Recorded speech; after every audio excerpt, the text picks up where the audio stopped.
වැඩිම L එක වරක් එක ධන ඇල්ෆා තීටා. ඊට පස්සේ A දෙක සමානයි A එක වරක් එක ධන බීටා තීටා.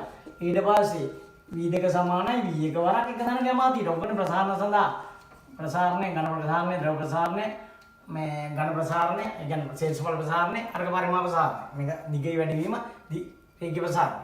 එතකොට ඇල්ෆා මේකේ බීටා අරගේ ගැමා. එතකොට බීටා සමාන වෙනවා 2යි ඇල්ෆා වලට ගැමා සමාන වෙනවා 3යි ඇල්ෆා වලට. එතකොට ගැමා සහ බීටා අතර සම්බන්ධයක් ගන්න පුළුවන්.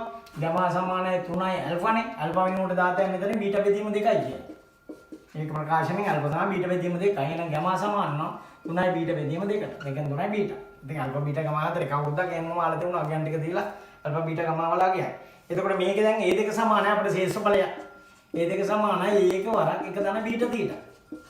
එතකොට A දෙක වෙනුවට දාතයි පස්සේ අර R නම් phi R වර්ග සමාන වෙනවා phi A වර්ගය වරක් එක ධන බීටා වෙනුවට දාන්න 2යි alpha කියලා 2යි alpha තීටා. එතකොට phi R වර්ග සමානයි phi A වරක් එක ධන 2යි alpha තීටා. එතකොට මෙතනින් මේ phi to phi සුළු වෙනවා R වර්ග සමාන වෙනවා A වර්ගයේ වරක් එක ධන 2යි alpha තීටා කියන්නේ 110 ඍණ 10යි.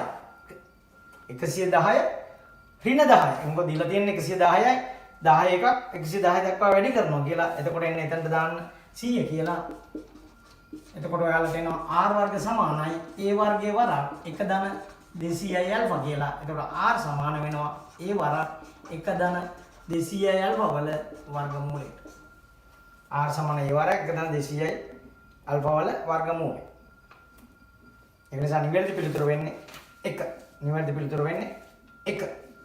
මේව නම් ලියන්න දෙයක් නැහැ. එකපාරට සමීකරණ ආදේශ කරලා ගන්න පුළුවන්. සිදුරු වගේ තියෙනවා නම් මේ ශේෂඵල ප්‍රසාරණය. හරි ඝන වගේ තියෙනවා නම් ඝනයක ගෝලයක් වගේ තියෙනවා නම් ඒකට දාන්න 3න් 4න් 5 R ඝනේ දාලා තමයි හදාගෙන යන්න ඕන පරිමාවේදී. ඊට පස්සේ දිගේදී ගැටලුවක් එන්නේ නැහැ. හරි.